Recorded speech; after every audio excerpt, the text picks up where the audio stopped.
வணக்கம்.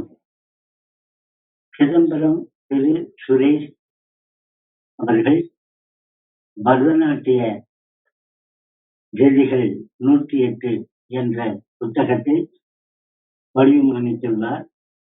அதற்கு என்னை ஆய்வுரை வழங்குமாறு கேட்டுள்ளதற்கிணங்க இந்த புத்தகத்தை திருமதி கலைமாமணி உமா ஆனந்த் மற்றும் திரு ப்ரொஃபசர் சந்திரசேகரன் அண்ணா மற்றும் சுந்தரசேகரன் மிருதங்கம் வித்வான் அண்ட் நந்தினி ரமணியக்கா அவர்கள் அணிந்துரை வழங்கியுள்ளார்கள்.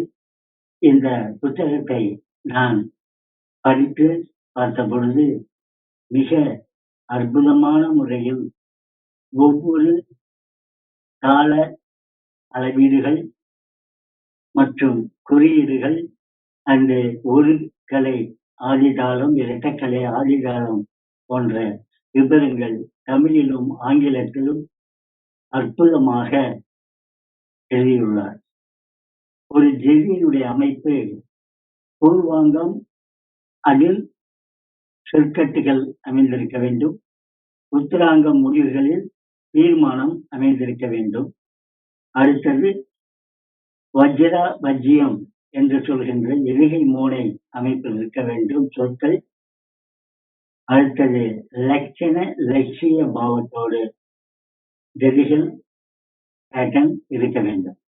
இந்த அமைப்பில் எந்த விதத்திலையும் குறைவில்லாமல் ஒவ்வொரு ஜதிகளையும் அற்புதமாக சொற்கட்டுகளில், அதாவது மிருதங்க சொல், உருசை சொற்கள், பரன் சொற்கள் மற்றும் கொண்டக்கோள் சொற்கள் ஆகியவை கையாண்டு ஒவ்வொரு ஜதிகளிலும் அற்புதமாக அமைத்துள்ளார் திரு சுரேஷ் அவர்கள்.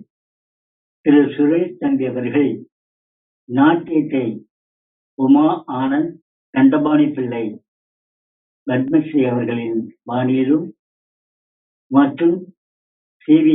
சந்திரசேகரண்ணா கலாட்சேத்திரா பாணியிலும் நாட்டியத்தையும் முறைப்படி கற்று நட்டுவாங்கத்தின் நுணுக்கங்களையும் கற்று அவர் நாட்டிய உருப்படிகள் அலாரிப்பு பல காலங்களில் அமைத்துள்ளார். ஜதீஸ்வரம், புஷ்பாஞ்சலி மற்றும் தில்லானா போன்ற உருப்படிகள் மிக அற்புதமாக எழுதியுள்ளார். அதை பல நாட்டிய ஆசான்கள் கையாண்டு அவருக்கு பெருமை சேர்த்துள்ளார்கள்.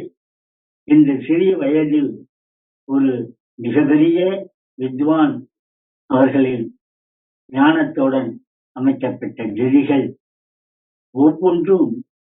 ஒவ்வொன்று கணக்கில் மிகவும் கடினமாக உள்ளது. தாள ஞானம் இல்லை என்றால் அதை தாளம் கையில் நிற்காது என்ற அமைப்பில் ஒவ்வொரு ஜதியும் இருக்கிறது. அந்த 14ஆம் பக்கத்தில் ஒரு ஜதியில் 7.5 அக்ஷரத்தில்,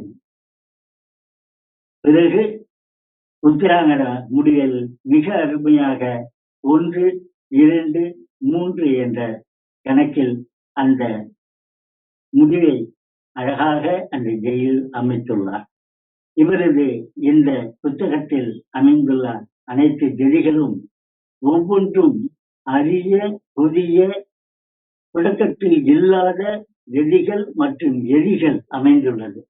எனவே இந்த புத்தகத்தை ஆசிரியர்களும் நாட்டிய மணிகளும் பயன்பெறும் வகையில் அமைந்துள்ள இந்த புத்தகம் பள்ளிகளிலும், இசைப்பள்ளிகளிலும் மற்றும் கல்லூரிகளிலும் இந்த புத்தகத்தை பாடத்திட்டத்தில் அமைப்பதற்கு தகுதியான புத்தகம் என்பதை நான் தெரிவித்துக் கொண்டு, இந்த அணிந்துரை நான் கேட்டுக்கொண்ட சிதம்பரம் சுரேஷ் அவர்களுக்கு என் மனமார்ந்த நன்றியை தெரிவிப்பதுடன், மேலும் பல புதுமைகளை இளம் ஆசிரிய மணிகளுக்கு தாங்கள் அளிக்க வேண்டும் என்பதை உங்களுக்கு ஆசீர்வாதமாக தெரிவித்துக் கொண்டு எனது உரையை அன்புடனும் மகிழ்ச்சியுடனும் தெரிவித்துக் கொள்கிறேன்.